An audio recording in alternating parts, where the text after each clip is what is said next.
before the commission, before the committee rather. Thank you very much.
Good morning, the clerk, honorable members, and official PS and the officer from Minister of Finance. Can we now start a introduction? I am Honorable Yahya Sanyang, member for Latrikunda Sabiji and chair for this committee.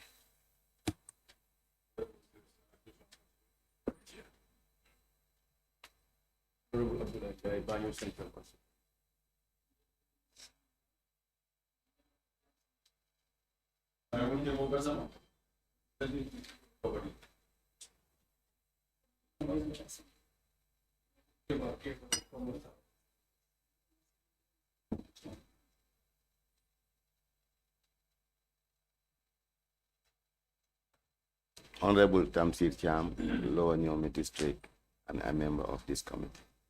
Honorable Musa Cham.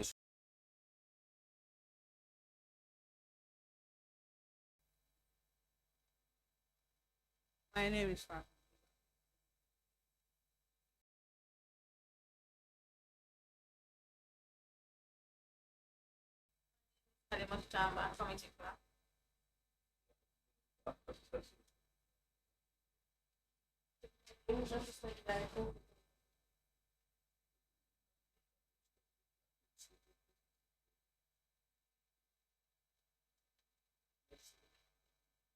Good morning.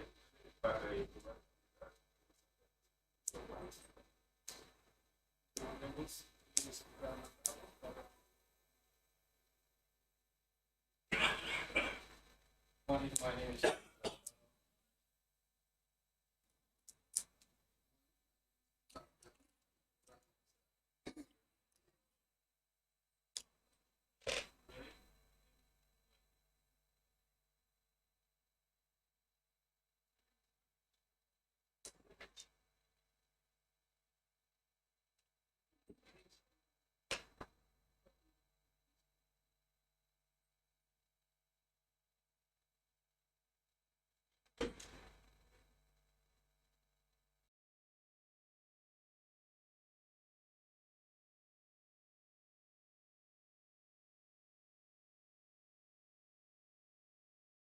Committee on Government Project Monitoring and Implementation to commence business. Those in favor say aye.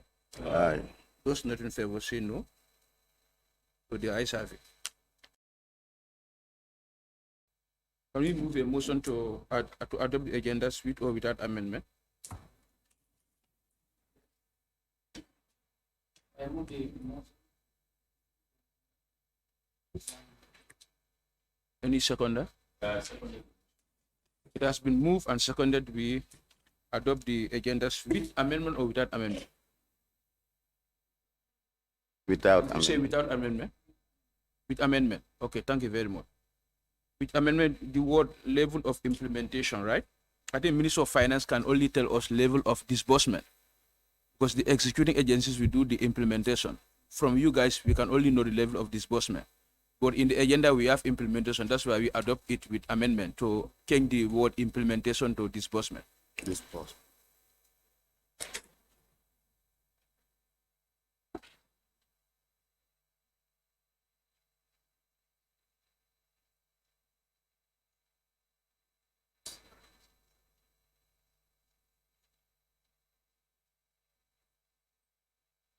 my honorable clerk, just avert my mind to for the fact that probably your ministry is also implementing some projects, some capital projects.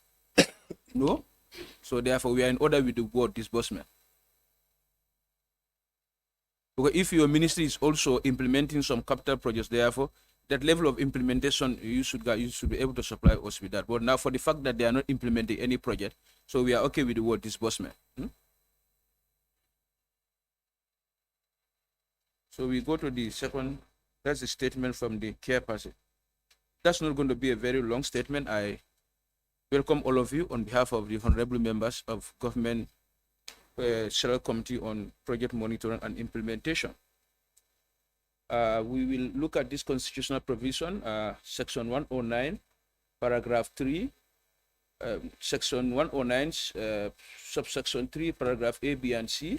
For the purpose of effectively performing its oversight, each of the committees shall have all the powers, rights, and privileges as are vested in the High Court at a trial in respect of enforcing the attendance of witnesses and examining them on oath, affirmation, or otherwise, compelling the production of documents and the issue of commission or request to examine witnesses abroad. This is in tandem with our own standing order 101. I think the same wording and the same spirit.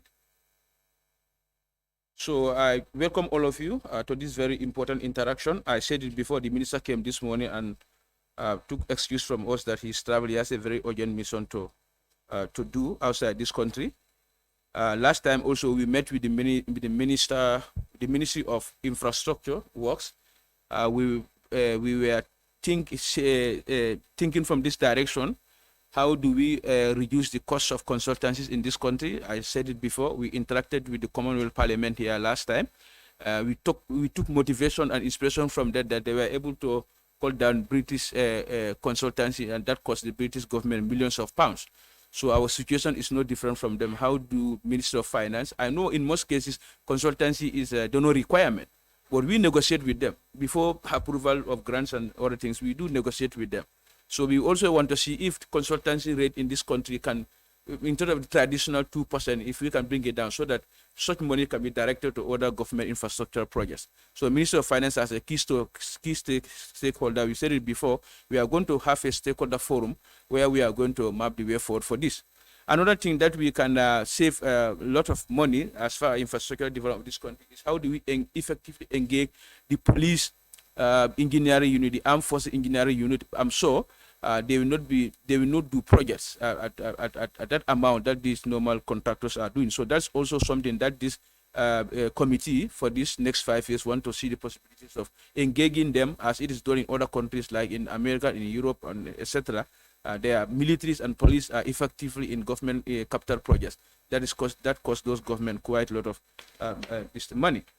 So these are some of the things we will do as we go. We are going to call the stakeholder forum. I said it before. We will call Minister of Finance, the Armed Forces, the Inspector General of Police, Minister of Transport, everybody, any institution that is involved in this will be called, and we will make it a very frank conversation. What is the way forward for this to make sure the government consultancy, instead of 2% on every project, can come down either 1% or 1.5%. So I welcome all of you to this very important interaction once again. Now we can go to the other. That is Minister of Finance, your presentation on your capital projects. Who's going to do the presentation?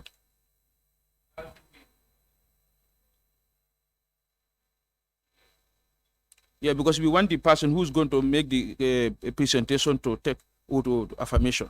That's why we want the person the clerk can come and administer that on that person.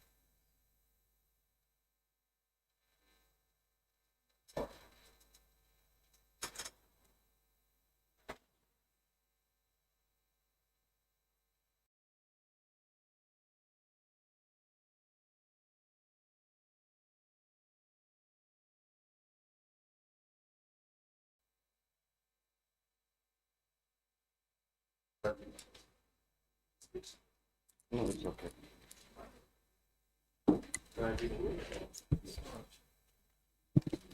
Excuse me. This is my first time here.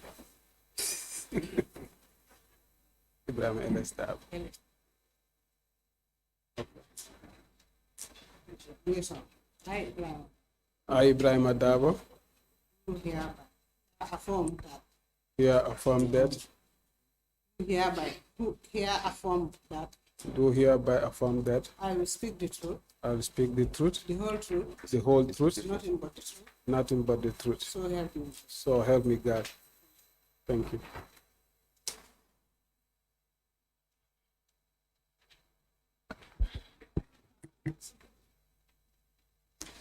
Thank you very much.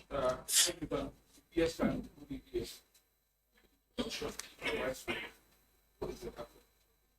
So this document guide was very, very well. So it's like this has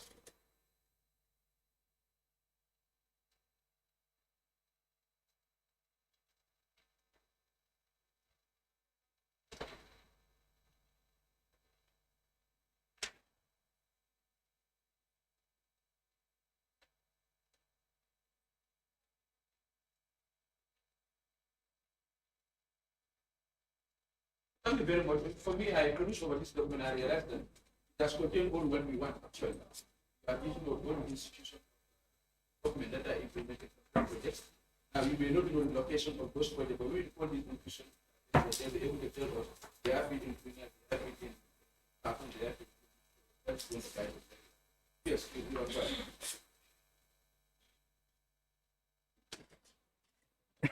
Thank you very much for this invitation. Currently,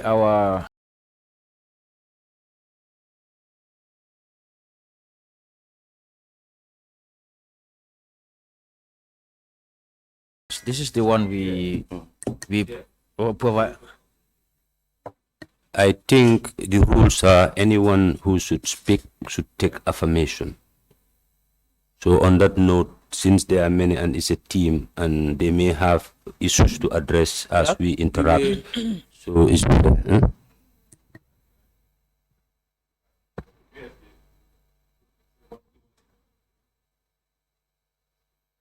But I can take information.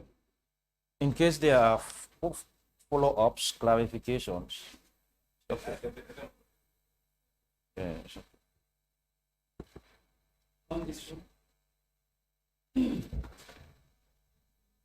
Abdullah Jallo.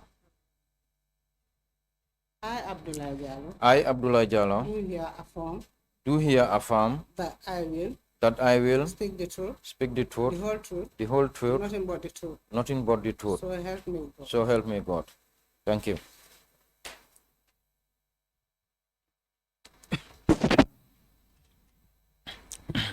So the list of projects we have provided here, those are the projects, and these are mainly externally funded projects. There are also domestic funded projects, but they are not here, like the Hakalangs. Yeah, the likes of Hakalang, the likes of the North Bank Roads, Lot 1 and 2. Yeah, so these are projects that are externally funded. That is within our domain, the ones that we have in our system. So it's just to put on record that this may not be exhaustive per se. So if you can you may go to certain ministries or sectors. There is a possibility that they might give you some funding, like technical assistance that they are getting from other bilateral partners that we may not necessarily have. But essentially, this will capture, I can say, 90%, more than 90% of the information that you would need.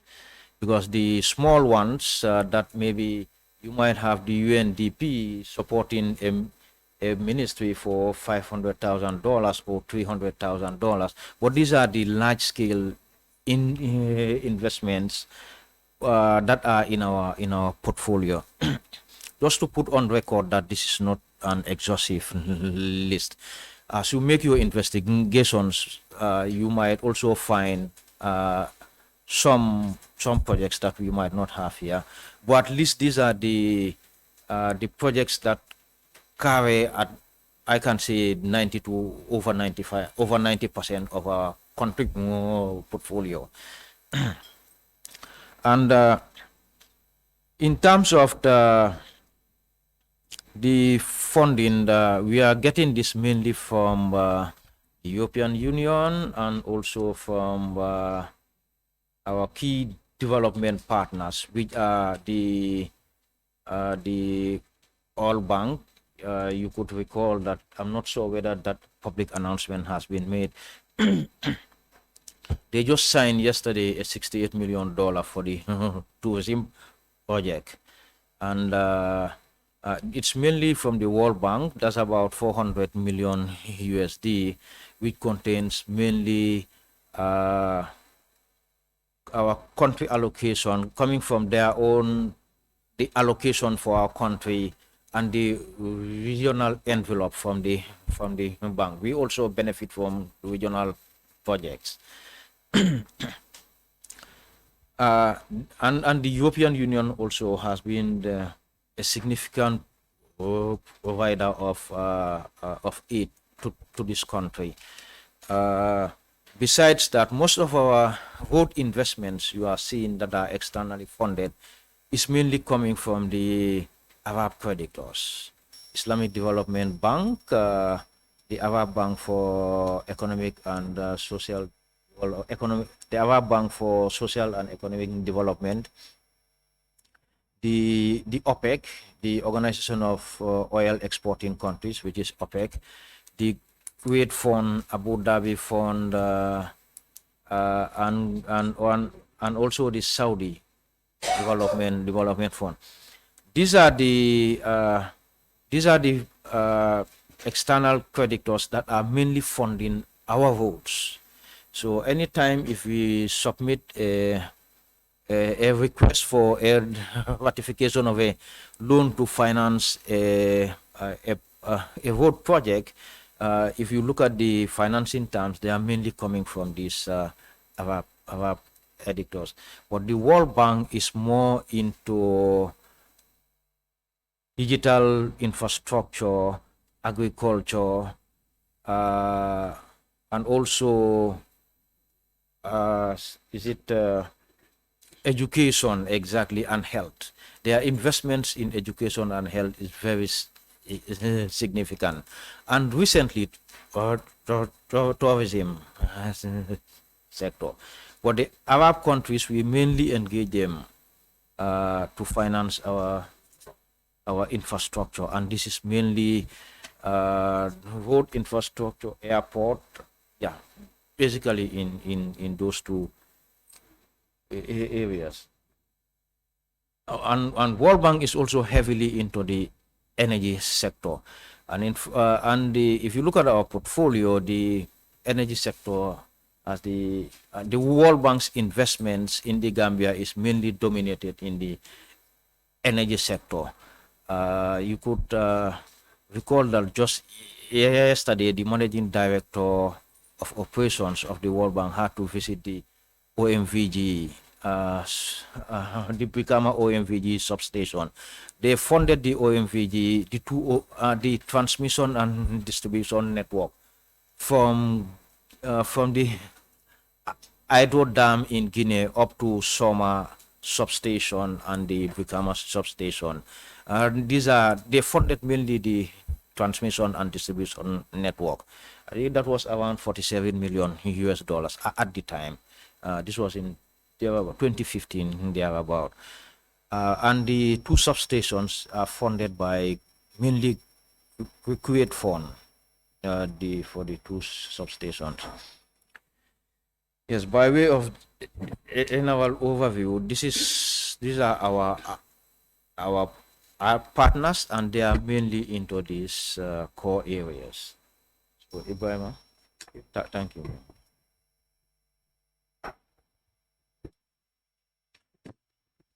Thank you, PS. Honorable members, I think my permanent secretary has given a good rundown and introduction why the financing and the sectors where some of these development partners resources goes to.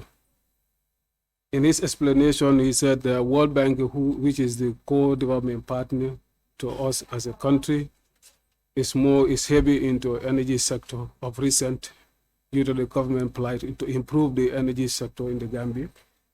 In addition to that, we have other development partners, including IDB, ADB, and Badia, Arab Bank for Equity Fund as well. We have bilaterals, including the EU cooperation in the Gambia, and that is why we invited the National Authorizing Office, who is kind of an office or desk that's representing an interface between the Minister of Finance and then the EU. And they are here with us today in order to help us to support us on the implementation status of some of the projects that are funded under the EU. Having said that, if I have to give a bit of a small policy that or study direction to Honorable Chair's request in the reduction of presence of consultancies in our country in order to make the best economic benefit of the resources coming to the country. I think you are on course on that, but it does happen due to the lack of capacity, if I would call it, in some of the areas or components of the project implementation. And that is the reason you can see mostly those capacities are not within the Gambia, and even if they are, do they have that international recognition? And also, does it fall under the envelope? Because most of the consultancies, if the amount is beyond the threshold of the GPPA, and then they will say you can hire the consultancies. So that, coming back to the gist of today's meeting, we want to, as we have with you, we want to give a quick rundown of the ongoing projects that we are able to pull from the system, that we capture all the information relating to a donor-funded project in the country. As my peer said, this doesn't include government-owned financing envelopes. These are more to do with our development partners, bilateral, multilateral, and also you will not find the type of projects that are funded by the civil society organization or philanthropists in the country. You can see MRC Holland, you will not see in this list because MRC Holland has an MOU with the Minister of Higher Education or Minister of MOPSI, and then that understanding is there. And then that's why you will see they will not figure here. And then the charitable organizations, you will not also see them here, and then there are very many in the country, and they are doing a lot for the country as well with our communities. But government doesn't have any signatory with them, and then for being the case, they will not feature on this list here. But they are important. My directorate is also working with them to see how best we can capture all of their presence. But as you may know, they are numerous, and then it's difficult to find their location as offices in the country. Nonetheless, that's the reason you may not find those type of interventions on the list here. Then if you may go through the list, you'll find number one is support to access to water in the greater Banjul area. This particular financing agreement was signed in 2020 and is supposed to end in 2024. The donor agency is the African AFD, French Development Association. And it's a grant financing, it's in the water sector, as you may see. It's in an amount of 17 million US dollar, euro, or US dollar equivalent. And then you can see under the disbursement, as per the time we pulled these resources, I better inform that too, sometimes because of the lack of receiving information from our development partners and the projects, to update our system, usually it takes a little bit of time. And you will see on this report here, the disbursement status is 0, meaning there is a new financing, or the conditions for disbursements to meet maybe are not complete. But if you look at it, this was signed in 2020 and we are in 2022. Meaning the information that is provided from the system might be kind of error because we assume this should have been started. That's another one, Action 8, strengthening women economic initiative in southern Gambia. This is outside the government. If you can see, it's EU funded, but NAUSO is here to help us. It's a grant financing, and there is a multi-sectoral approach to community development. And then the amount is small amount, 344,100. The cumulative disbursement from this project is 66,643 euros, which is 19% of the total envelope. The other component is funded by EU, the same EU, on agri-economic growth, food security, nutrition to mitigate migration flows. This was signed in 2015 and is supposed to end 2022.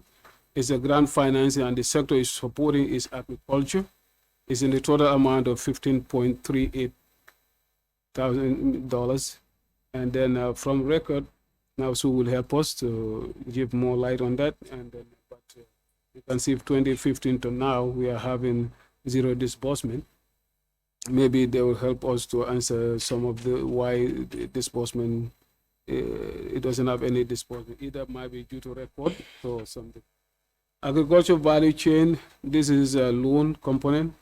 Its agricultural sector is 8.5 million, and the total amount of cumulative disbursement is 8.12 million.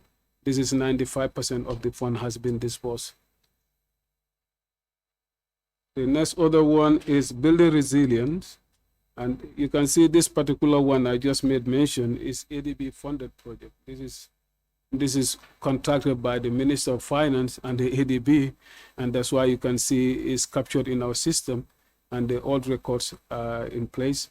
And then we have a 95.6% disbursement there. Building Resilience is also a project funded by Islamic Development Bank. This project was signed in 2015 and supposed to end in 2022. As you may see, this is an amount of $17,600,000, but almost 8 million has been disbursed. This is one of the troubled projects from the previous government. And then, as you may all know, there were kind of executive involvement in kind of restructuring this project.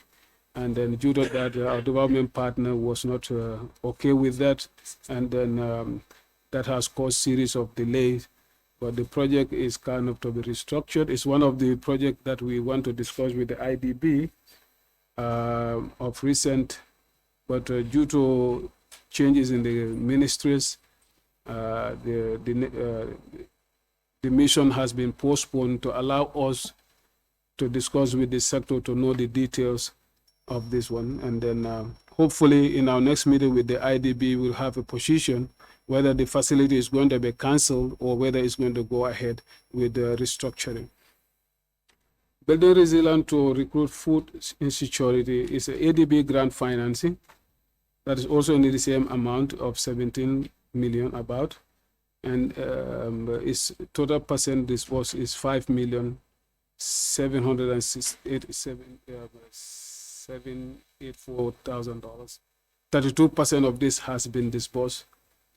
Okay, what is missing on the system? When was the sign? This is Right around the So, same time. yeah. Right around the same time. we don't have a yeah. Then Sorry, Director. yes. I don't know, just a quick reminder. Do you guys categorize projects that government of the Gambia are counterpart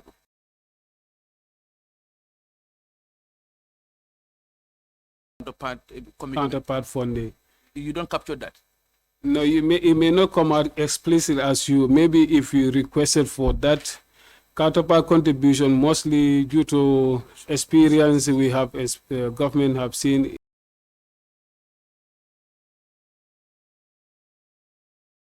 contribution only. There are no big financial.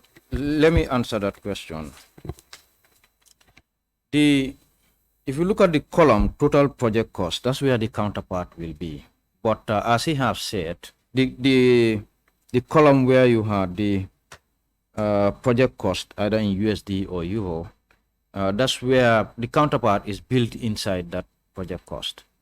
So if you had requested for like another column for counterpart, then they would have provided that information. Probably you guys can supply that after Tobaski, so Yeah. that we know the Yes, yes. monetary value, how much government is Yeah, contributing yeah, to yeah. counterpart obligations. Thank you Yeah. very much. Go Okay. ahead.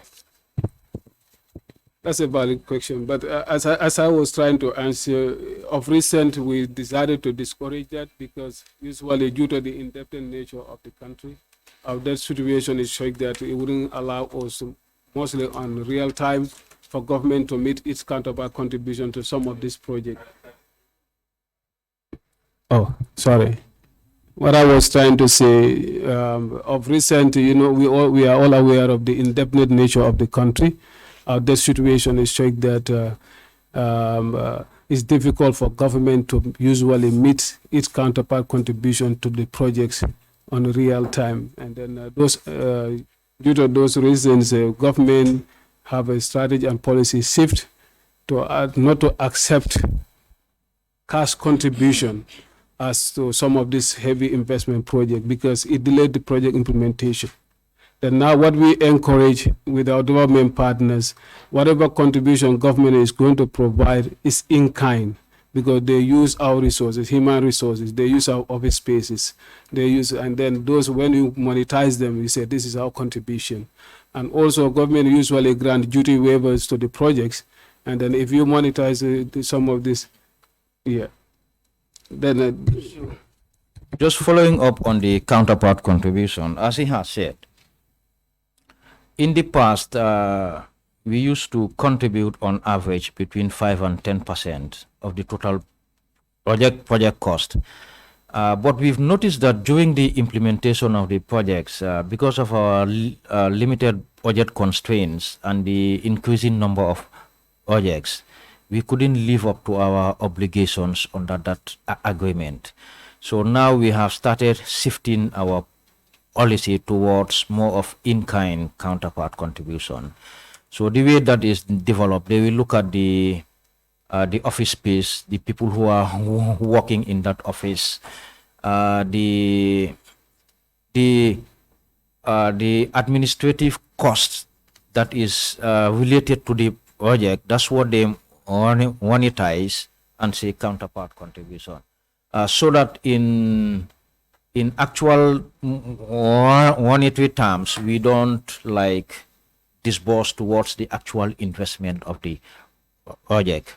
But things like having project steering committees and meeting the expenses of those committees, those ones are normally financed by our government.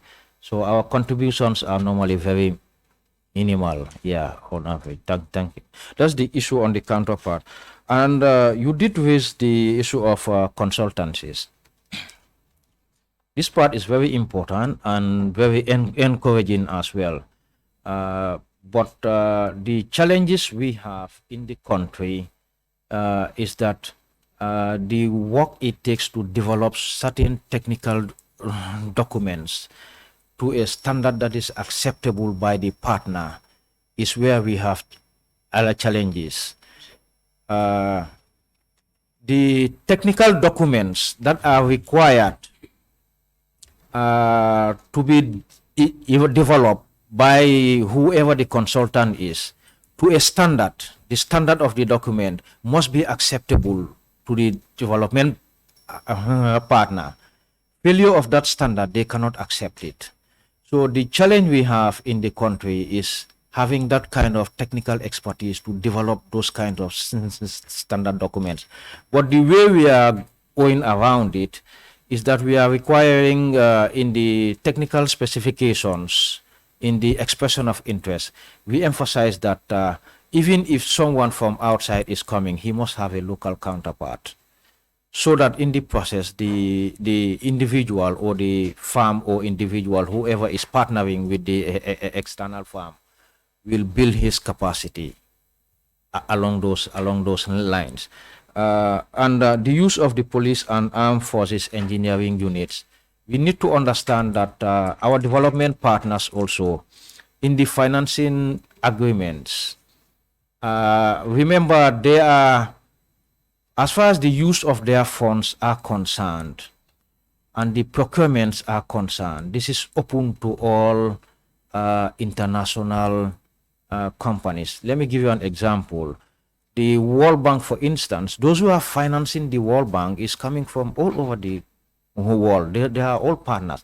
So all of their member countries are eligible to compete in any project that will be funded by the World Bank, because those funds don't only belong to the receiving country or the beneficiary country, but it should be open to the participation of all member countries who are contributing also to the bank. They should be eligible to participate in those procurements. So that's why to say just we are going to limit it. This one can work very well for government funded investment project. Yes, yeah, for government funded, yes, yes, for government funded investment projects, it can work, so it can be encouraged, definitely. So we'll be we'll be discussing the procurement bill coming, the new procurement bill. So that's an opportunity where, if these things are built into that, it can help a lot. Yeah, so it can be promoted.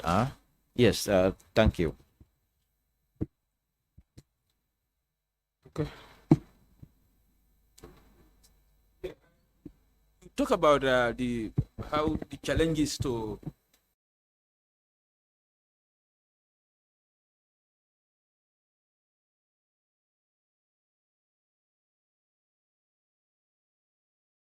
you want is the drawing, number 2, the request for proposal, the bill of quantity. So these are technical documents that can be prepared by the in-house staff within that those institutions. Yeah, if I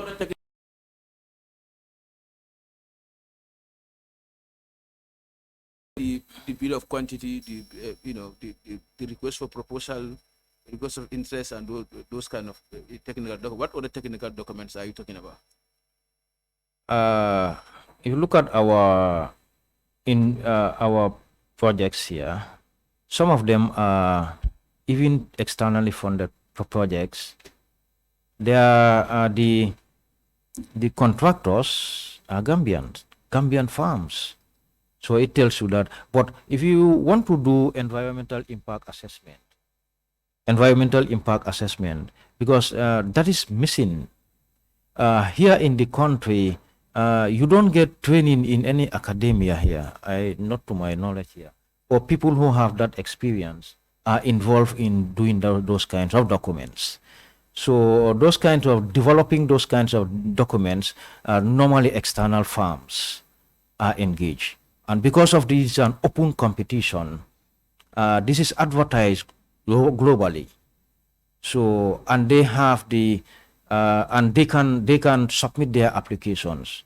So and they have been present in many other countries and have done this for many other countries.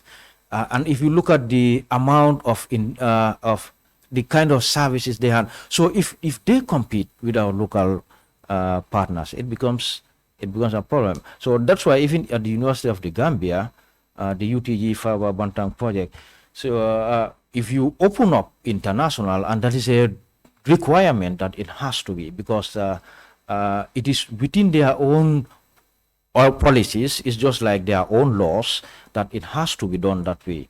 So when they compete, because these people they have been present in many other countries, they have done projects in billions of USD, so the local counterparts become at a disadvantage if they compete with them. This is it problem.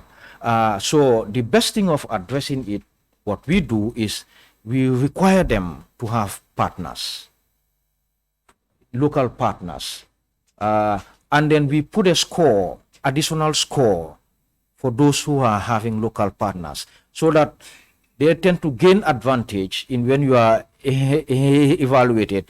So the one with the local partner will have additional scores compared to the one who want to compete and doesn't want a local partner. So we give that advantage to them. Yes. Very understandable. Now, what maybe we are not understanding each other very well. Now, when the local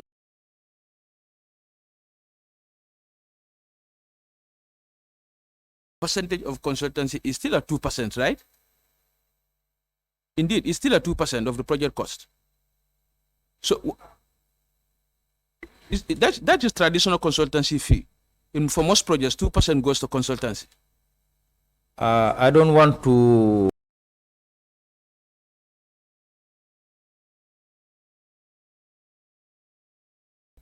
Is how do we reduce whatever percentage is attached to consultants? How do we reduce it so the government can save some money from on consultancies?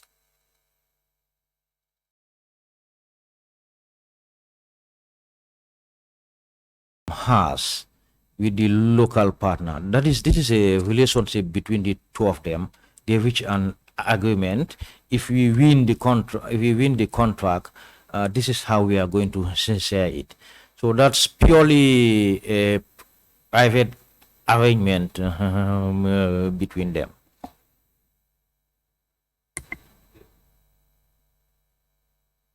Thank you very much, sir. You have said here that, like, for instance, if we are to make a social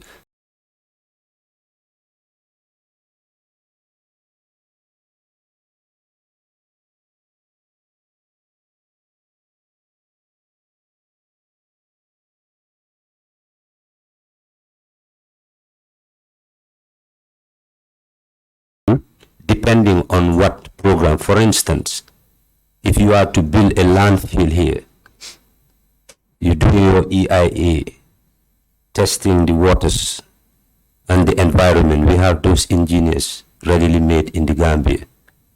If it is regarding to the water table, you can use NAWEC. And if it is regarding the environment, you can use geology, for example. So those can make you cut the cost. Thank you.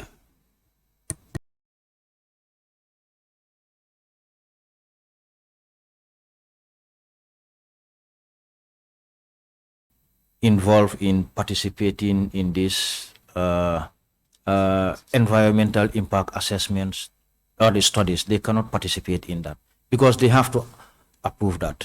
So they cannot be like, yeah, they are a regulator. They will allow the process to flow and eventually it will come to their desk for approval.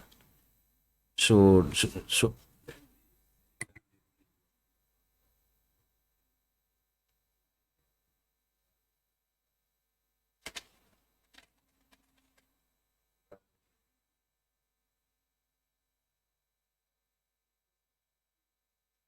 As my boss said, he's under the oath, and then his answers should be guided by data.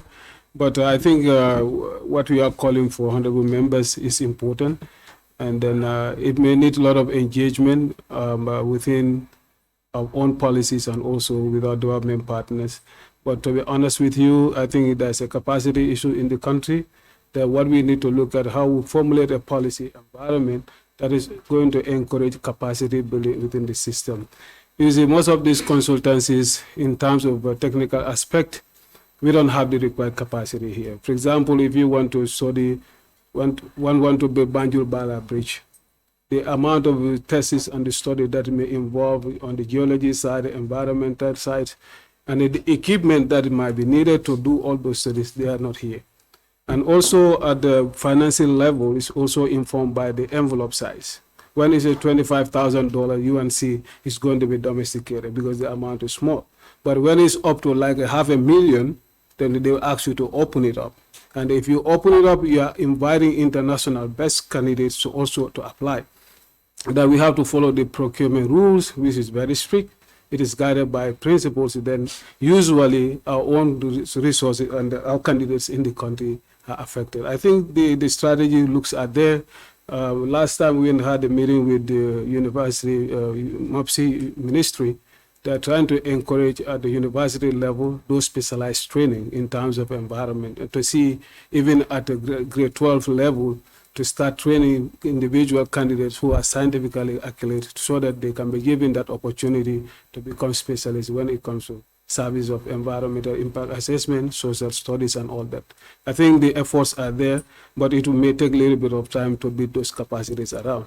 But when you look at the contract nature, where bulk of the resources are gone, Gambia, unfortunately, we don't have the capacity, even closer to our neighbor. The heavy equipments that are involved, they are not there. I think what government should encourage, in our childhood days, we used to know about PWC, PWD, which was in Mansa Concord. Their heavy equipments are there at regional level.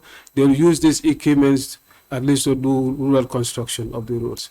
And then I think our engagement with some of the development partners is time to speak to that angle, like a Japanese embassy. They said, okay, even EU can be a good candidate for this, because we use more into feeder roads before. We could have leverage on that engagement to build at every regional level this heavy equipment that will be used by the local government offices to undertake some of the infrastructure development in their own area. But can I come in here, please? I mean,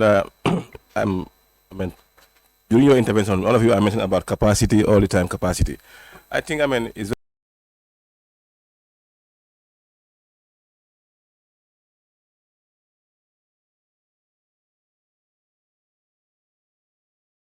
to develop their capacity, and then it's not only stop at developing their capacity, because during your negotiation period, that's where everything should come on board.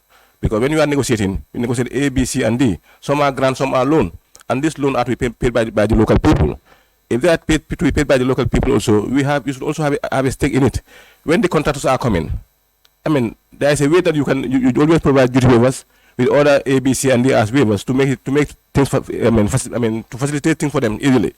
Can you also propose to them also, when they are going, those equipment, can they be left in the Gambia when they are going? Some of the equipment can be here to build those capacity of those local contractors and those consultants in the country, because it's possible. It can be part of negotiation, so that, they can also have it there. We have good in this country, but the only problem is the equipments are the ones that are lacking, and if people are here, they use our own local people to do those implementations. They hire our own people to do the consultancy file for them. They are here to come and win the contract. Maybe give it to Abdullah Jallo as a contractor, subcontractor. Abdullah Jallo with his firm is doing A, B, C, and D. And maybe Steve Sai is the main contractor, but Abdullah Jallo is doing the most of the job is done by Abdullah Jallo. But because of the capacity, per se, financially, he don't have it. That's why he can execute the work. But can you put it to them when they are coming A, B, can they help us with the capacity one, and also equipment to build them live here? Thank you very much. I think to reinforce what Honorable Sar said, Honorable PS and delegates, even in America, there is capacity problem. You go to UK, there is capacity problem. Capacity building is ongoing. Okay, let's have a target now. Let's put it like this. If you want to build for instance, we have state-owned construction enterprises. These construction enterprises are owned by the state. Do you understand? We start building their capacity. Before the end of these 5 years, there'll be capacity now. So we cannot be saying capacity, and no effort to build capacity. As I said before, even in America, there is capacity problem. But you keep building capacities. This has to start from somewhere. As government need to save money by way of projects, and these are only things we can do to reduce the cost of consultancy and to establish state-owned enterprises with capacity, so that these projects can go to state-owned enterprises where government will pay them, and good amount of the profit still comes back to the government. So let's start building capacities so that we can achieve these objectives. Yeah, you can go ahead. Thank you very much. Just taking cue from what Honorable Sav said also. Normally when we go for negotiations also, we try and encourage them, one, to use our country systems, and one also that the bidding is done locally.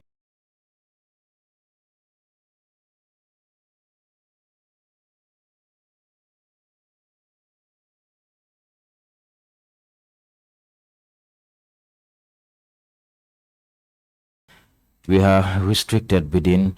So in the national one, those are the ones that is only limited to ambient farms. The other one, they say, to be quite honest, we don't have to go international. This one can be limited to your country. And that's how, our companies here do get those kinds of resources. but they only open up international if they believe that it depends on the nature of the investment, like building a bridge, for example, that has to go international. Because to be quite honest, we don't have that expertise here. We are having also at the port expansion project, for instance, the jetty extension, those things you would have to open these things up for. But there are ones that definitely you can limit to our national farms. So if you look at the different procurement methods, we negotiate for international bidding. What activities should fall under international bidding? What should be limited only to our national farms? So we do negotiate all that. It's because those who are the ones that they believe should be open up to international bidding, they fall under international. But not all what we negotiate it has to be subject to international. No, some are national. Some you can even do local shopping for that. This is it. It's not only international, but you look at the different activities and then you choose what should go international and what should be limited only to our national farms. And this environmental impact assessment, the World Bank is prepared to assist us so that we can build in this into our education system to ensure that they are ready to provide that kind of a funding within our education curriculum, especially the University of Gambia, so that people have that kind of training. Then the mass capacity will be built within the country. Then you would not need all that kind of support on that. So that's what the World Bank is planning to do for us. So some of these specialized areas, they want to help us introduce those kinds of curriculum within the university. And from the university, you can build up a mass number of individuals who have that specialized that skill. It's a work in progress anyway. Yes. The national one also, that we rightly mentioned, with the national one. Part of it, that's a no-go area for the national ones, because they know that they are not qualified to be there.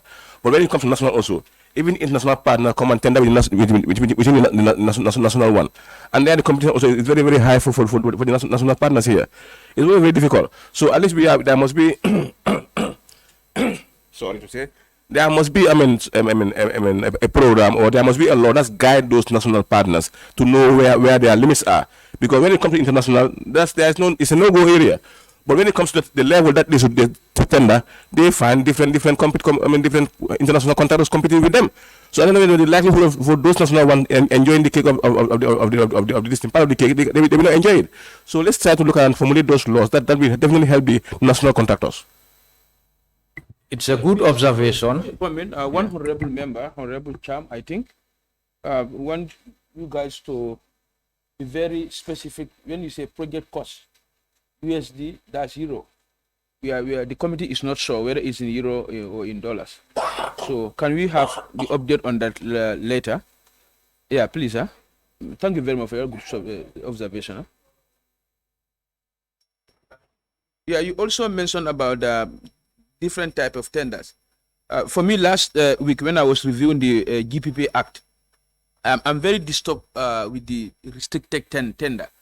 Because most of the project mess, if you compare and contrast this type of tenders, you realize that restricted tender sometimes yield to more problematic situations. I think this is something that we need to amend that in the GPP Act, this restricted tender. And this is sometimes where procurement officers will make a procurement process a performance to get to a particular contractor. When you make it restricted, because I'm at liberty to invite any contractors to come and submit when I have something in mind. So I think I was reviewing the act last week, and I'm very comfortable with that restricted tender. I think it's something the committee we call agriculture. That's not the committee. That's not this committee. Agriculture committee we call GPP. I think sometime after Tobaski we will see how do we amend this restricted tender, because this restricted tender was the problem for this fertilizer issue. So and I'm sure Minister of Finance is also a stakeholder in this GPP Act. We will also see how do you amend this act to make sure the restricted tender, even it happened, but not on certain amount of money. Thank you very much. Yes, Honorable, you are very right.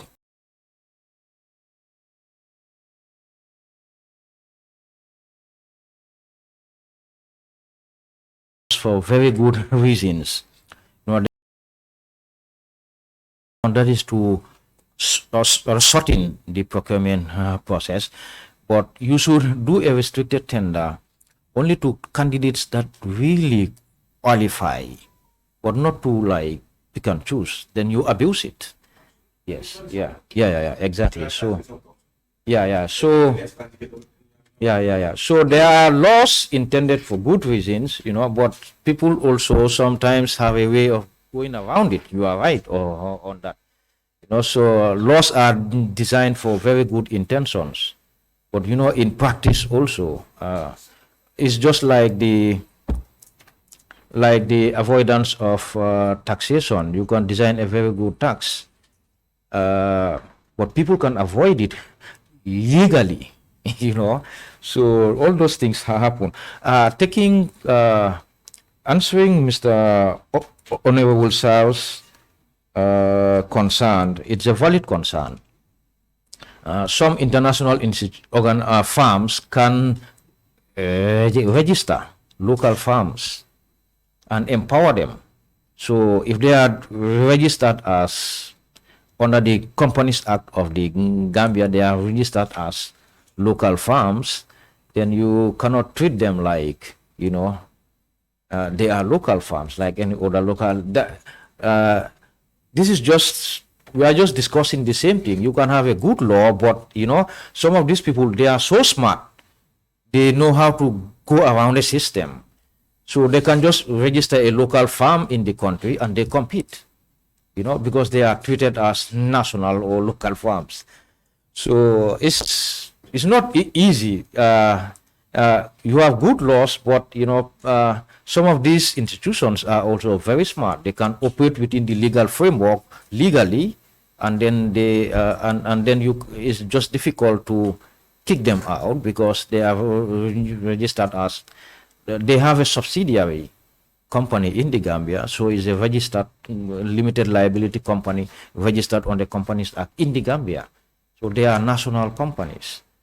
So, but it's just difficult because you are dealing with also very smart people, very smart farms. Yeah.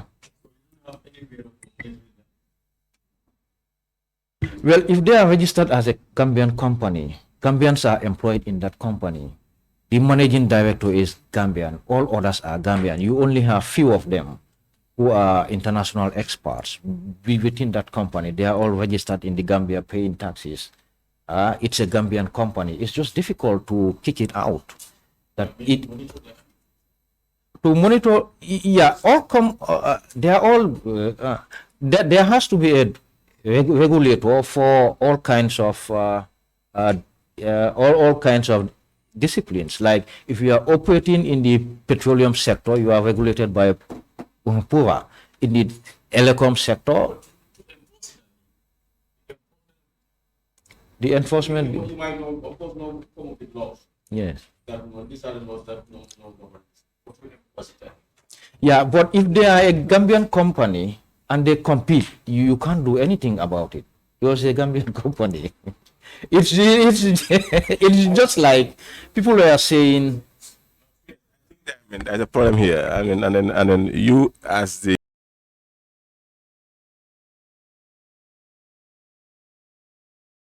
in this country, because the issue here is, at the end of the day, we end up seeing Gambia to be developed with non-Gambians or with non-Gambian farms per se, because there are conditions attached to any tender documents and their evaluation process to evaluate and come through final results. We know Gambian farms who are fully Gambians, who are from A to Z staff to local staff as Gambians. We know farms that are not Gambian, they only have few Gambians within them to come and compete with Gambian farms. And then, I mean, so to say, I'm not against in foreign funds in this country, but Gambia is our own country. Gambia is our Gambia. If you come to the banks, it's a problem because you see a bank supporting a foreign investor to compete with a Gambian firm within this one level of this thing of contract. You go at the end of the day, they say it's not to you and give it to the farm. And you can do it better than him per se. Honest to God and Nabi, you can do it better than him. Because we have qualified and well-trained government in this country. But the support is lacking somewhere. But that one, I will not tell you to you. I told to my fellow government MPs to say we come up with a law that can help those people. Thank you. Thank you very much, Honorable Sir. I think, Mr. Gumbo, I just appeal to honorable members. You remember when we are evaluating the OIC projects, we have this problem there. A particular company, just for the purpose of this law, went to and changed everything, incorporate the company's shareholding structure was all Gambian. So when we realized that we went to the registry for on due diligence, we discovered that they have met all the criteria to be Gambian. So subsequently, we can't do anything about it. So I'm happy to honorable members. Now is the law now that we need to change. You have the powers to change that law so that local Gambian owners, Gambian citizens can benefit from this construction company, this construction project. Because Gumbo will witness that was a very tough. It went the whole week we were not sure what to do until we went to the AG chambers and realized that the company, for the purpose of that project, changed everything to be Gambian. So that was a really very tough time for us.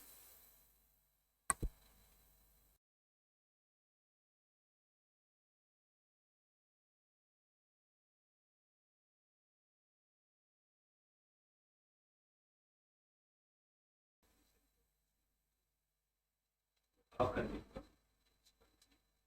get the project for the process? Two, in speaking of transfer, there are already established lists departments with all the resources. For example, here on this list, agriculture value chain development, we have to have a project of like how to push rice farming and rice production in the Gambia. You need outside experts to come.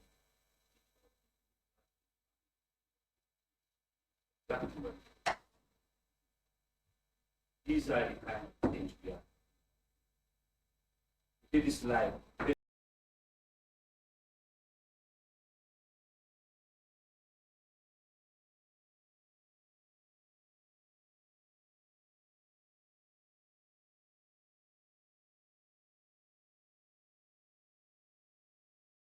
assembly, newspapers have been seeing. Ministry of Agriculture has been here. They get all the experts. What they do when a project comes, they will take control. Give the experts there.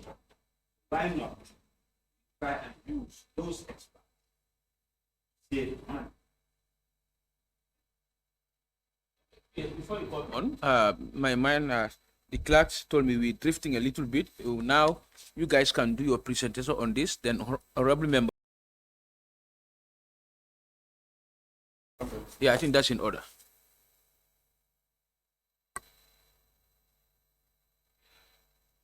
I think, thank you, honorable members. I think we have exhausted the list that we are able to pull from our system.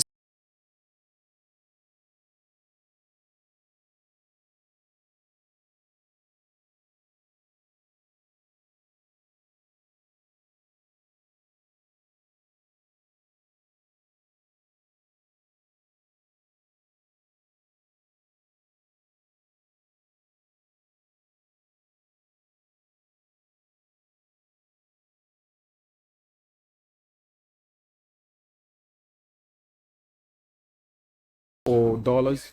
We are going to make that correction, but wherever you see euro, meaning where all EU funded projects are euro because it's from EU, and all other projects are from our other development partners, which is usually mostly dollar denominated cost. Like if you also go there, it's multi-sector. In my opinion, this means different ministry or institutions are implementing this project. Under the EU. If you go to national sector classification, Other place you have multi-sector. Other places you saw, you told us agriculture, education, transport. We know that's Minister of Transport, Minister of Agriculture. But when you say multi-sector, what do you mean by this? Different sectors are implementing that project, or the project is fused into different sectors? Yeah, Maybe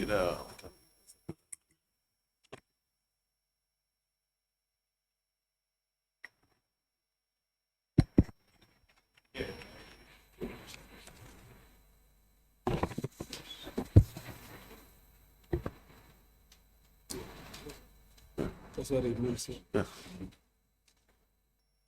it's okay. What it means, colleagues from the back advising us. You can see this project for Action Aid, but Action Aid is an entity responsible for implementation, but it's working with other government departments and institutions.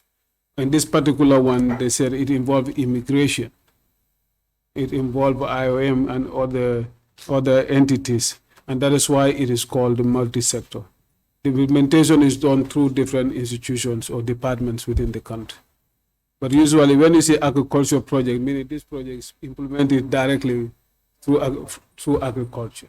But where it involves different institutions or ministries or agencies, we refer it as a multi-sector, cross-cutting issues. Yeah.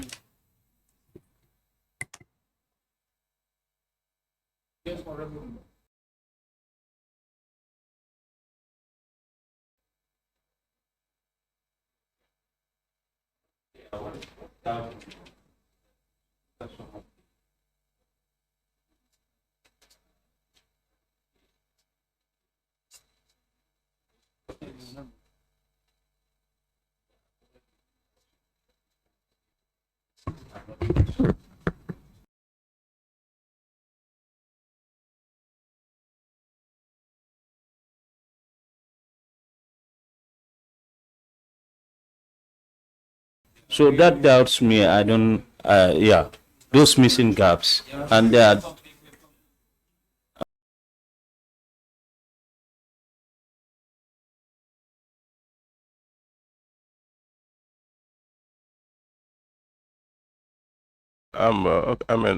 Coming to number three. Number three, on the list of projects, and they are. Have you seen it? The start date is 2015, and then the end date is 2022, and then up till now there's no disbursement per se. What's the problem? Because it's like it's almost at the end point, and then nothing is being disbursed. Is the money going back or what? Okay.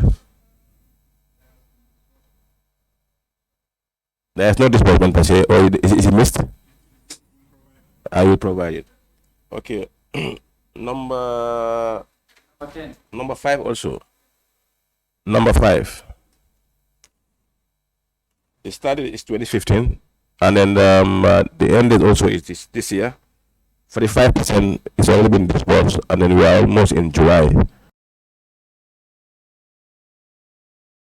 We only disbursed 45%. That's the building resilience, right? Yeah, We only disbursed 45%, and then it's almost at the end of the year. You want to? I can. Okay. You want to handle? Okay. The building resilience. Let me say good morning to honorable members.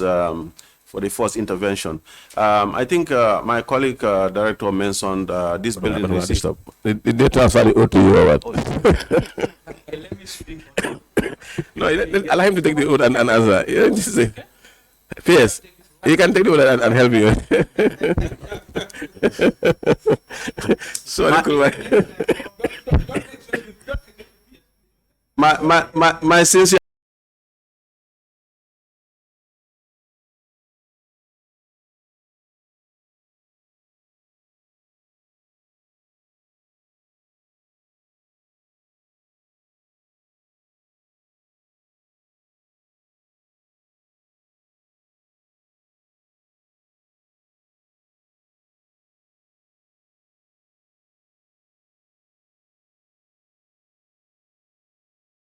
I will speak the truth.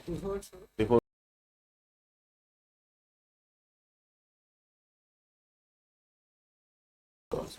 Thank you. let me. Let me. He's also taking one.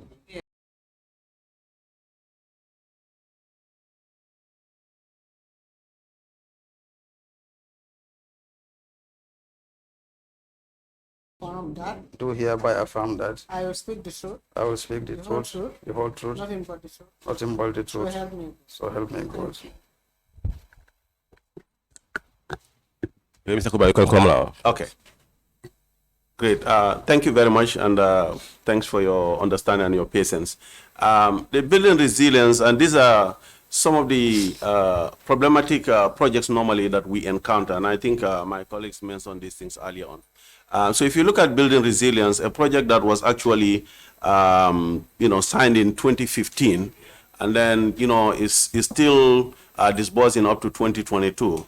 The reason being that this is a project that right from the from the signing of the project, implementation was going smoothly up to a point when, and this was in the old regime, that you remember the vision, the so-called vision 2016. So when the vision 2016 came in, this was one of the projects that was actually targeted for a whole restructuring to use the resources to buy heavy equipment for agriculture at the time. And as a result, there was a lot of wrangling back and forth between the country and then the bank, that Islamic Development Bank, in terms of changing the whole structure. And that, turned out to be a lot of issue until at some point in time, the Honorable Minister who was there at the time, Bukoli, had to intervene to say, well, we've gone to a point where now to restructure this project entirely and go back to the drawing board would not be possible. So, there was these issues, and then eventually the bank, for a very long time, did not know what is the way forward. Because at the end of the day, even though these resources are provided, but it's at the dictate of the country now, especially when it is a loan, that the country can decide and say, I want to use these resources for ABC. And when that happens, if the whole structure changes, it does affect the entire operation as far as the implementation is concerned. So that is why, and then later on, when things more normalized and the issue of restructuring the entire project was out of the table, we came back again to restart the implementation process again. And there were also some challenges in between from the bank level and then at the country level. And that is what actually dragged for a very long time. At some point in time, this is one of the projects that had really caused a headroom issue for us as a country, and it was actually in line for crashing. At some point in time, the project was going to be crashed, to meaning like close the project and redesign a new project. But after a country portfolio review and a discussion at the highest level, things were put back on course again for the implementation to start. And as early as last week, actually was talking to the bank official on this one to say this is one of the projects that we still have a concern. And I think the idea here now is that this is going to be probably the last extension that they are actually offering. And if it is not, whatever situation we are in at that point in time, we'll have to take a decision, because the longer it goes, the more also it affects our portfolio, because you cannot access any new money when the projects are delayed to that. So it means that the agreement is changed now to what to your taste now as of before, to buy farming equipment on so that. It's changed now from buying farming equipment for the Vision 2016 that was designed at the time, yes, to the original structure of the project. To the original structure. To the original structure of the project. Yeah, and then it's doing well with you now. Yeah, exactly. Okay. Honorable Member for Sam, when PS intervened then? Yeah, when projects are designed, they have a specific development objective. And that's how the projects are structured. So if you go midway, you want to say, no, I want this and that and this and that, which is completely outside of the scope of that project, it means you are bringing up a completely different thing, because you develop the project to achieve a certain objective, and those activities are linked to that objective. So if you want to come and change, so it was a complete U-turn, which means that the bank said, no, look, are you talking Are you talking about another project? Because if you want to include all those activities, then we'll have to change the project. And to change the project will require a very long process. So some of these interventions can protract or delay project implementation. So that was just an add-on to what this guy was saying. So it was a, yeah. Okay, before Honorable Member for Sambi comes, now, PS, can you tell this committee now or after how much money, the amount of money Gambia government owe to our development partners? Loans, please, either here or after. That's number one. Number two, is there, do you guys have plan to consolidate all the isolated incidents that other international organizations are doing to our institutions as far as projects are concerned, like the EU, the UNDP, those isolated incidents of funding to government institutions? Do you have any plan to consolidate them?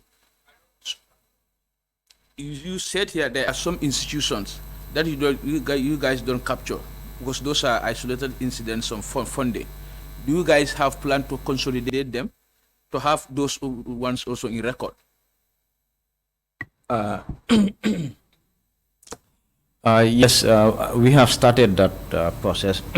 Even those ones managed by NGOs, we have the Those? managed by NGOs, because we want to have a complete picture of project interventions in the country handled by development partners, non-governmental organizations, and government, so that we have a complete view of the nature of interventions we have in the country. We have since started that process. I'm sure before our next interaction, that data will be established. Oh? We will try and give you to the extent possible Okay. what we have. But one other way, Enough. yes, but one other way of getting it is also if you engage all these actors when they appear before you, Yeah. ask them, do you have any other project that is not here? Okay, okay. Yeah, then that one they will share with you. For that lead. Then they will open up, yeah. Thank you very much, for giving me the floor again. Looking at number 10, education, basic education. Looking at the constraints in the basic sectors, education. Why? And if you go to page 57 also is education. Those loans are not utilized. Why? We will update this missing information, these missing gaps. Yeah, we will update them. Yeah, we will come up a new one that some of the our comments you are raising, we will document them and update the document.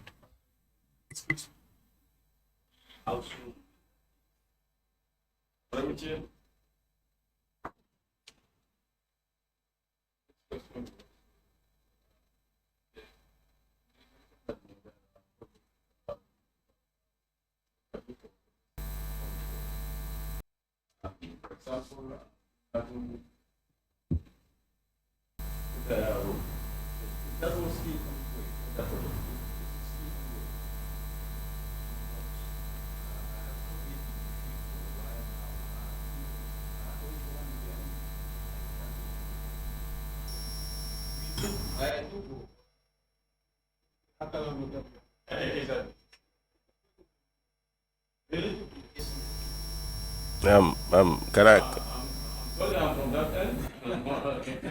Yeah.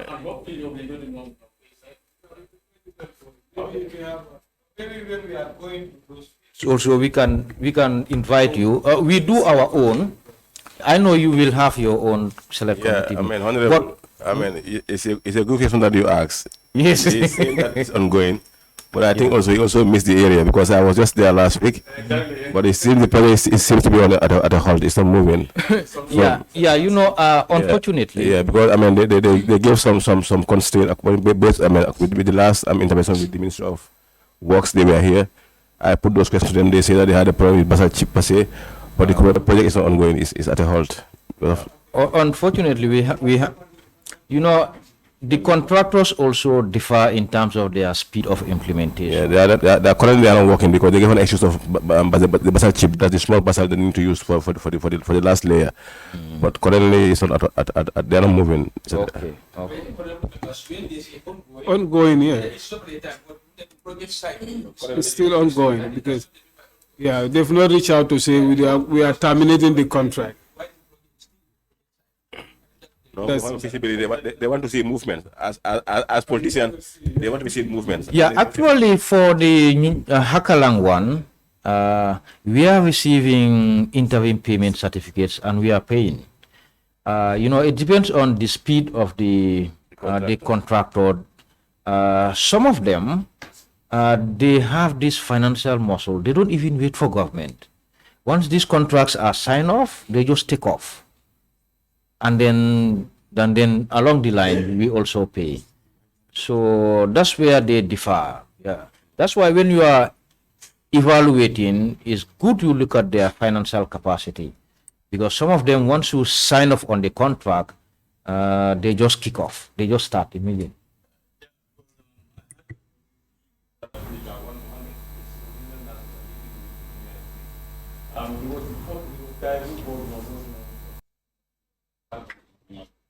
But all of a sudden, we saw a different contract. Those ones, maybe the NRA and the Ministry of Works, they can explain more in more detail what is going on. At our level, we might not.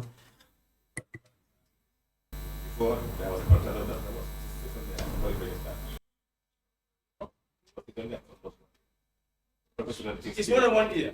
If I no, yes, I bought one. It was a catastrophic on this side.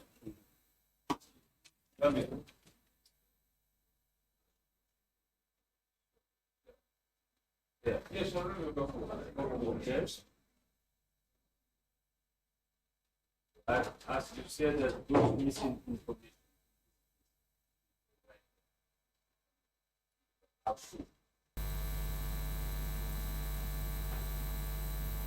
Number two, we have seen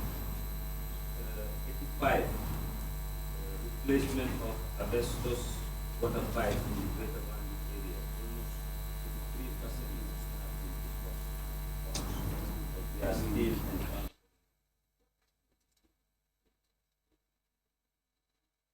another one is like road project in the Greater Gambia area. The project cost is not there. Which number is it? That's number 89. 89.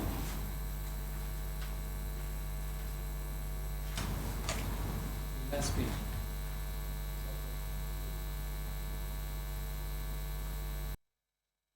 Where is this?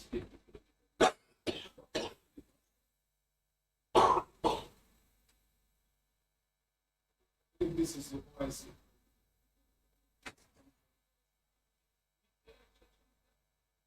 39. 9. Post project. Yeah, that's someone level. You assume.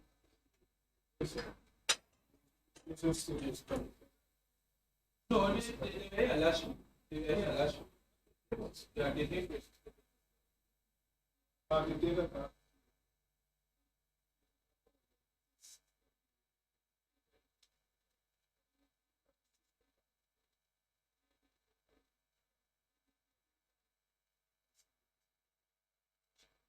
Just $15 million. But let me do that for transaction.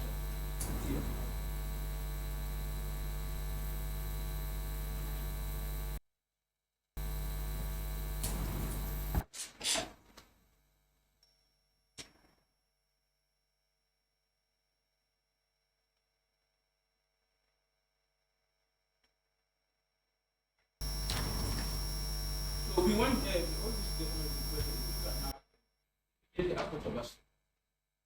I don't know whether it's going to receive Monday. So Let's say latest Wednesday. on the calendar.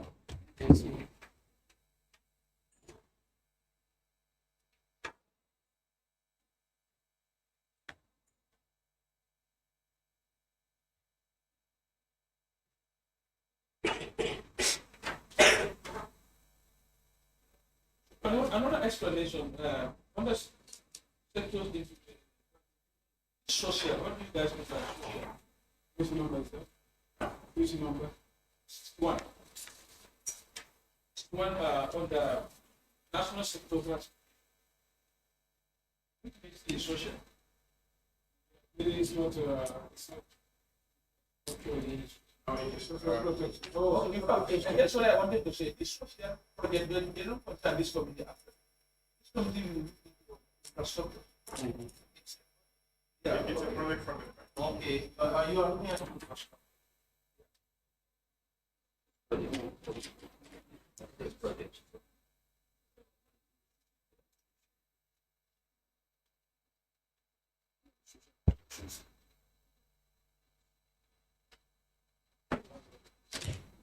Okay, I'm just being reminded that this is our mandate. Just to remind. System, which is infrastructure in nature, but it's a software that they are going to provide to capture. Sure. Okay, that's all. Yes. Can I come in, please? Can I come in, please? So another question, like if you say in kind, if you say in kind contribution, because I know it as counterpart. Now, this purchasing of project vehicles is still embedded in the project cost, or the government of the Gambia will take the responsibility as in kind contribution. Well, fueling the vehicles is part of in-kind contribution, because it's part of what you do to make sure that, you know, the activities of the project or your own effort is going towards achieving the development objective of the project. So fueling the projects and doing project-related activity, but some of the funding of fuel funding can also come from the owner funds. Yes, it's a combination of. Thank you. But the kind of vehicles mainly come from the donor funds, mainly. Yeah. Then my follow-up question will be: I think it's high time also the government of the Gambia, through the Ministry of Finance, to look into pockets of project vehicles. Do you understand? I think it's costing taxpayers a lot of money, year in and out, project in, project out. It's like no project manager want to use a vehicle for project A and use the same vehicle for project B. And I think we need to start implementing this now. As far as the vehicle is usable, the vehicle is roadworthy, why can't you use the same vehicle for another project? But it's like we want to factor in cost in every project to have its own project vehicles, and this is costing the government of the Gambia a lot of money. I think it's something also that we need to, the Minister of Finance should look into place.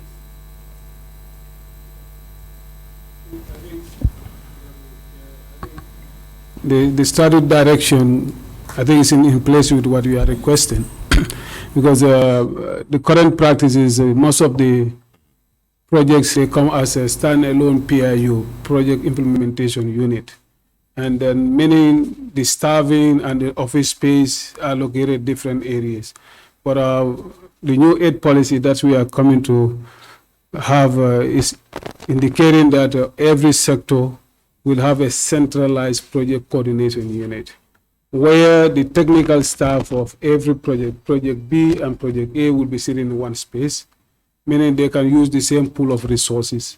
Then even if this project closes, a new project is coming and the vehicles are roadworthy as you are requesting, meaning those vehicles will be used until they can have another replacement. That's the direction. Yeah. Thank you very much. I think that you'll be sending us this thing for ratification. And the other thing also with regards to the 100% government funded projects that you people are implementing at the moment. I mean, I think it comes to your area as finance ministry. When sending us this, can you also send us those list of those projects and also their status, with the level of disbursement currently, because we want to know, it's important for us to go take it from there and know where we are. Because when they came here, they were explaining, and then the percentage of the project was very small, and then the amount disbursed was more than the percentage of work. So can you please, furnish us with your information, please, when you are sending us the truth of this documents, please? Okay, my boss is indicating maybe on the amount of disbursement made, maybe we can pull that from our end, but also you can get more detail from the project manager. No, it's not about the amount. We want to know the amount, just the amount. The amount. Yeah. That is coming from the GLF. Yeah, from your area, yeah. Okay, Yeah. we'll do that. Okay, with regards to some of the requests you've made, is it, honorable members here, it's a reporting requirement. If you look at the financing agreement of most of these projects, it's a reporting requirement. And also even at our part, it's a policy requirement to report to you on some. But when you look at the civil society organization, I mean the NGOs, those charitable philanthropist projects that are coming to the country without coming through the central, even without coming through the sector, then it will be kind of very difficult to report to you as Monday. The reason being, even the Tango or NGO affairs who are managing these civil society or charitable organizations are also very much challenged. Usually they don't even know the location of some of these projects, but the efforts are there, as my boss indicated. We do a mapping. We went with NGO affairs across the country based on the project that are registered with them. We were able to reach out to most of them to indicate to us the amount of resources they receive, who are the donors to them, and where they are implementing. But having said that, there are still a lot of projects that are outside. Don't even know. Usually this happens because somebody comes as a charity, register with AG chambers, and they go and implement their program. Usually they are very short term in nature, and then they call them as charitable organizations. Why they are challenged, because they don't have the register of some of these projects across the board. But whatever we have from their end and the updates, already we did some exercise with them. We have those information. We'll add it to this one. Yeah, I mean, the question also is here, that's the OIC project. Guys, in the why that some they have received their advance payment and up till now they haven't started work. Some contractors have received their advance payment and still there is no work in progress. Okay. I know whether it should be answered by you or should be answered by OIC. Maybe OIC. Yeah, they already discussed the cost of the contractor. Up till now, there is no work done. No startup date has been. Those specific project-related questions, the ministry responsible for implementing it, they are in a better position to give precise answers about it. Because at our end, the ministry, we cannot go that level. Sometimes we have a general understanding about it, but those specific details, only the ministry or the project managers can give you more precise answers. Okay, thank you. Yeah, yes. I think when it comes to the issue of the NGOs, I think what you need to do here is to work very closely with the Ministry of Justice. It is Justice that is registering these charitable organizations to operate officially in the country. NGO Affairs knows all the NGOs that are operating in the country because they give them NGO status. Tango membership is optional. Not all NGOs operating in the country are members of Tango. But NGO Affairs can give you the list of all the NGOs that are registered and are operating in the Gambia. Tango also know the list of all their members and operating in the Gambia. And they know the thematic areas that they are operating, and they have all their programs and projects that they do. But our problem mainly in the country is the number of charitable organizations that are registered by the Ministry of Justice. That is coming up with all these programs. And most of them will come in with 5-10 containers, and at the end of the day, you don't even know where they go to. Because there is no monitoring, they don't follow what they are doing. Most of them do not sign any MOU with any line ministry, department, or agency. For all the NGOs, they need to be operational, you have to sign an MOU with an existing organization, agency that you are working with. If you are in health, before you do any program, you have to, as per the NGO degree that regulates the disbursement of equipment and furniture, you have to sign an MOU with the land ministry. But these charitable organizations that are registered, hundreds of them are registered on a monthly basis, and they don't track them. They don't even know what they are doing. So I think that's where we need to work with the Ministry of Justice to ensure that they are able to track these organizations for us. But if not, the work that they are going to be doing and the funds that are coming are not going to reach the intended targets within the country. That has been a big problem. Yeah. Yeah. From our doyen. Doyen in this committee. No, he is very experienced in NGO related matters. So we'll take his advice. So what we'll do, we will go and get the information, share it with you if possible, and maybe if you have time also, we'll also share the same information with NGO affairs for reconciliation purpose. But for us, the areas we are looking at is the level of interventions that they are doing, and their disbursements. There are areas of intervention and their disbursements. But we'll also work with NGO affairs and Tango to get many information as possible and to do some reconciliations to the extent possible. Thank you, Honorable. Yeah, thank you, Piers. I think this is my last question, and then let's go to number 21 of the listing page, which have a status of 2013, and then the end date is 2021. Only 53% is being disbursed. So is that an ongoing thing or what? Because the end date is 2021. Number 21. Number 21. Yeah, 21. Yeah, this is the GGC project. What we did, it has been protracting for a very long period, and it came to a period where we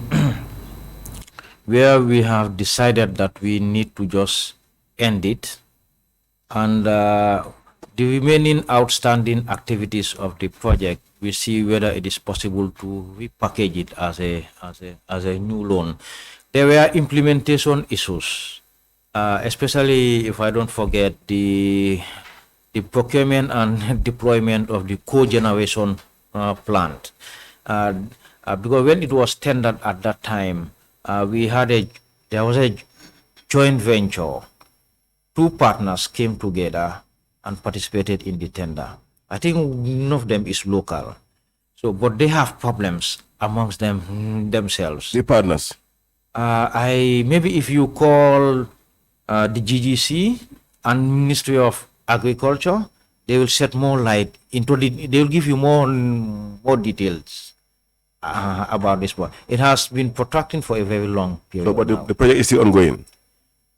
The project so what we have done now, we have decided to close the project, and the remaining activities of the project will be repackaged into a new project and launched differently. Yes. Okay. Yeah. But the funds are okay. That's fine. Yeah. Sorry. Thank you very much, Honorable Deputy Chair. I just want because I said this before. The intention of this committee, the objective of this committee, is to reduce costs as far as government intervention in projects is concerned. Now, we will also want you to give us data of government project vehicle maintenance. This is by way of fuel also, coupons, and the maintenance costs for government project vehicles yearly. If you guys can have that data, it would be very grateful. Oh, that would be difficult to get. Yeah, project vehicle maintenance. The cost. This will also include fuel. In fact, I think it's high time you guys start cutting costs for coupons allocated to projects week in and out. It's going to be like 2,500 Monday, 1,500 for Friday. For Friday, this is too much. So I wonder, so weekends, what do you do with what do you do with coupon as far as government project vehicles are concerned? It's reasonable to give 2,500 Monday because you come to work to and fro, Friday also you are closed, you are giving coupon for your weekend errand. I think these are some of the places we can interfere to make sure the cost is brought down. And also the project with duty waivers and the amount. All the projects that have duty waivers and the amount, if you combine them together, we will also want to see that as well. You are not under pressure. You are not under pressure actually. Yes, we have data for the duty waivers. Okay. We have it, but in terms of your understanding of it, for all projects, we can give you what has been approved per year. Okay. On a yearly basis for all projects. Okay. It's not only duty, it's all kinds of taxes that are all kinds of taxes that are financed from donor proceeds. You don't tax them. That is a default, you know. And for compliance purpose, we can give you all, each project by project, how much has been approved for them on duty waivers. So if you look at financing agreements, donors don't require or governments to tax their proceeds. For instance, if you go for if you are looking for a loan, you'll give the donor, this is the total cost involved in constructing a road. For instance, Patil Hadin Highway will cost us, let's say, 75 million US dollar. This is the construction cost. But that value of construction cost does not include taxes. So when you negotiate, we negotiate outside of the taxes. So that's why. So what we present in the National Assembly, the financing agreements, all those activities are tax exempt. So because the value of the construction without taxes is what is presented at the National Assembly. I'm not sure whether you understand what I'm saying. This is the total cost of the project with tax. This is the amount without tax. So what we bring to the Assembly is the total cost of the project without tax. Yes. So when we are implementing, because you buy goods from this and you buy fuel, so those kinds of procurements, they bring it to our attention and we give them tax exemptions, because the input cost of the project should not contain tax elements. This other question is very similar to what I don't know whether the person asking this question is satisfied with what the permanent secretary said. Can you update the committee the list of the projects that had somehow access duty waivers, and what are the amounts or figures involved? I think he said they will supply us with that question, with this question latest next week. Any honorable member? Somebody was okay. Similar question. Individual citizens, for example, on tractors that are coming to the country, farming implements, farming materials, for example, tractor. If it is for commercial, no. No, I mean for farming. Yeah, we apply but a limited percentage. Yeah, they are not 100% waived, but we apply about a small percentage. Now, how much do you charge on tractor? One tractor? It's a percentage. It's 5%. Yes, 5%. It's not waived. It's 5%. Unless that tractor is proven to be, how to call it, is a, you know, the minister also on the remissions, if he believes that this is in the interest of the public, he can. Yes. Yeah, the reason why I'm asking this question, as I had an experience on it. I brought in tractor for the people of Badibu, Lower Badibu. I'm still with them. But I applied for the jubilee paper. I could not have access to it. At the end of the day, I had to pay cash on it and get my vehicle out. So for me, at that time, I said it's like an animal farm. That's how you know I saw it at them. Then I found him there.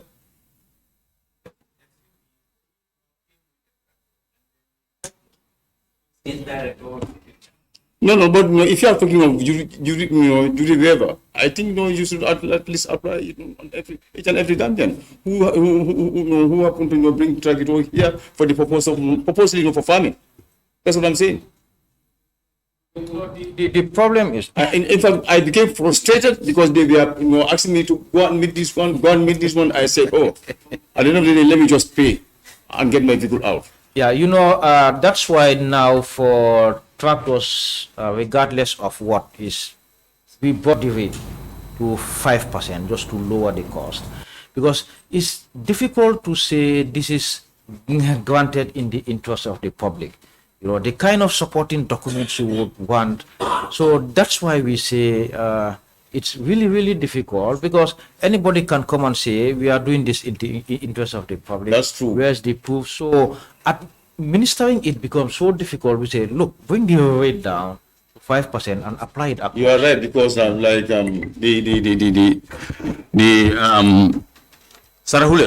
3/4 of them, of course, are bringing in these tractors for commercial purpose. Yeah, that one I know it. Yeah, Sarahules.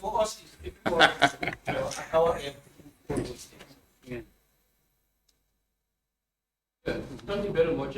Now, just this one question. I'm sure probably the institution should supposed to submit this report to us.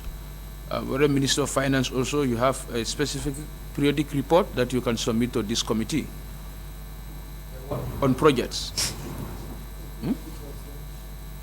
Report on projects. Yeah, please.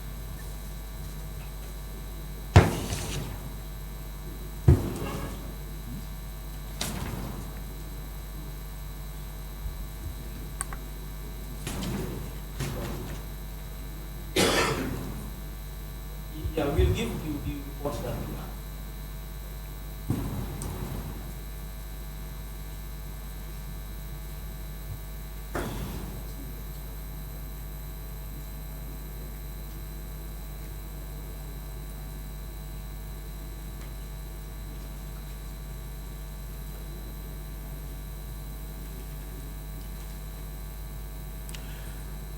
To make the question clearer, you have submitted the prepared periodic reports.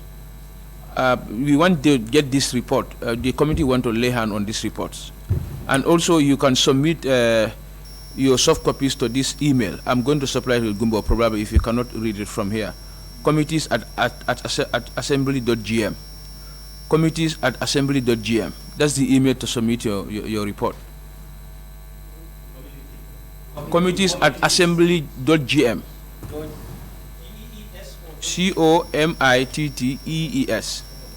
at assembly.gm. So to give you the list of action points, first the committee members were not, even though the minister came and apologized, but the committee members were not happy with his absence. So therefore, the next interaction, the minister should try to come. So we will also want the government in-kind contribution to all projects to be submitted latest Wednesday. Also, government to consider, we are going to do a stakeholder engagement on this matter, giving our local funded projects to the armed forces and the police so that the cost of these projects can come down so government can save money. We are also going to see how do we review the restricted tender in the GPP Act, but that's solely the responsibility of this committee. We will see how do we review the restricted tender in the GPP Act, because we have seen that it is quite a lot of malpractices occur in our procurement process because of the restricted tender. So we will also see, the committee will also expect government project vehicles maintenance. We also want to see that data. This is by way of fuel coupon given to project units of the government, and also project with duty waivers and the amount. We will also want to see all these documents submitted to the email given to you people. So any other business AOB, because now we sat for a very long time.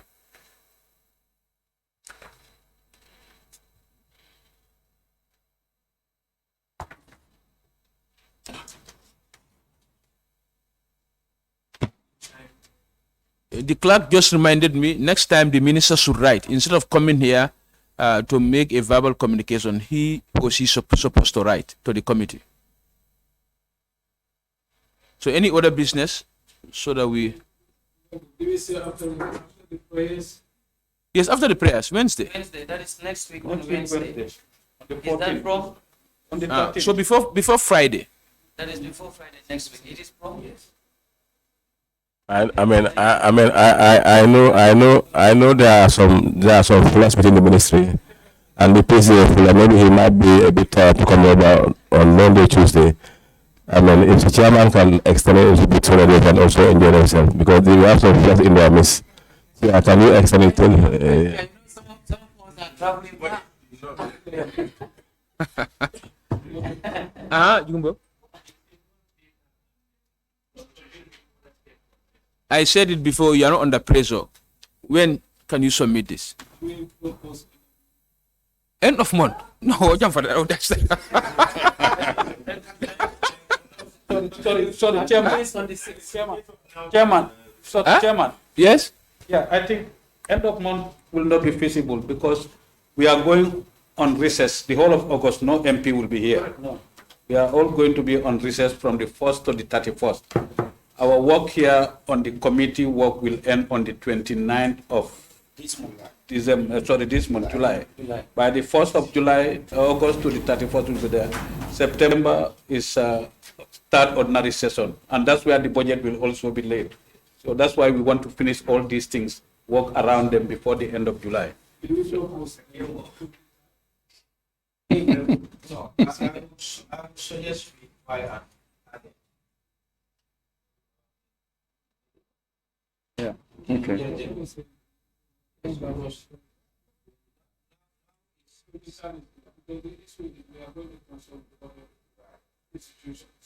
Okay, can we settle it for the 19th? Yeah, that's a Tuesday. Yeah. Yes. That's okay. Yeah. For the 19th, okay. Dabugunda, yeah? Is that okay for you? Hence, this is AOB. Yeah. We engage the GGC and Ministry of Agriculture on the reduction of fertilizer. They say it's responsibility of you people. We want the cost of fertilizer to be reduced from 2,000 to any reasonable amount. The cost of fertilizer. The GGC said, and Agriculture said, you are the responsible organization, ministry rather. So we want the cost of fertilizer to come down, please. Actually, we don't determine the cost of the fertilizer, although we work with the ministry to come up with how to price fertilizer. Remember, these are normally loans that we take from our local banks, buy fertilizer, and then sell this fertilizer at subsidized high prices. So these are loans that we take, and government just steps in to pay this amount of the subsidy. If you could recall, for the 2022 budget, we just paid in January, if I don't forget, either January or February, around $524 million on fertilizers subsidy. So is this sustainable is what we need to look at. Then the price was around 700 or 750. Yes. So we had to pay $524 million on fertilizer subsidy. We are getting so many pressures on our subsidies. The fuel is also one of it.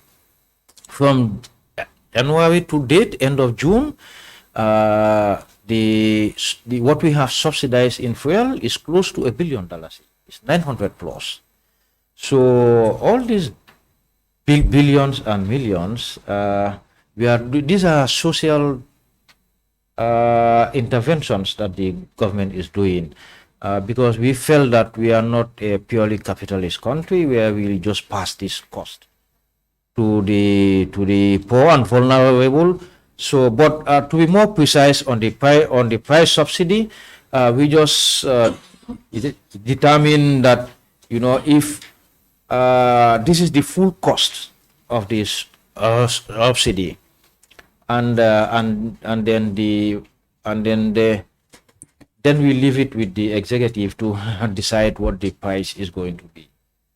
So we just determine, and if we should subsidize by 10%, 20%, these are going to be, if we are to sell it below the market value, at 10% below the market value, 20%, 25%, this is going to be the level of this subsidy. And if we give some informed information, we provide them with information that will inform their decision making.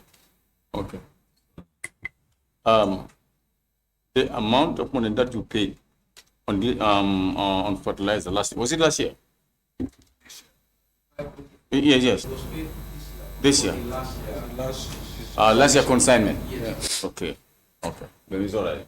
Last year, what we paid About 201 million of 205 million there. Okay, I thought that amount was paid on this percent consignment. If that is the case, that means the price of fertilizer should remain at $700. No, remember that the price of fertilizer today, fertilizer is even hard to get. Yeah, you don't understand. I said I thought the amount that you paid last year was paid for this percent consignment. I said if that is the case, the price the price of fertilizer should remain on cheap. Yeah. So the last year's one, it was around, the full pass through would have been around 1,800 up to 2,000. That was sold for 700. So we subsidized nearly 1,300 thereabout per 50 kilogram bag of. Okay, thank you very much. 1 second. Yeah, you see, Honorable Permanent Secretaries, all these things are confusion. To me, the confusion has been generated by the politicians. Because it was said in the entire length and breadth of the country that the fertilizer is going to be accessible to the farmers. So obviously, if now they are telling us that the price of fertilizer, one bag is $2,000, what message are you sending them? And you are the very people who told these people that the price of the fertilizer is going to be accessible to them.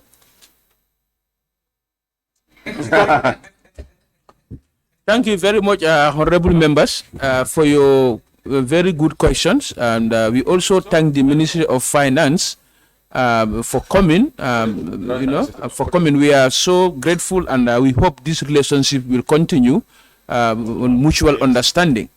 Yes, you and your delegates, we tell you thank you very, very much. Then we will interact later, and we also hope to see this document submitted on the 19th of July 2022. Thank you very much. Thank you so much. Members, you can stay for 5 minutes, please. My flour and my dabokuna. Thank you so much.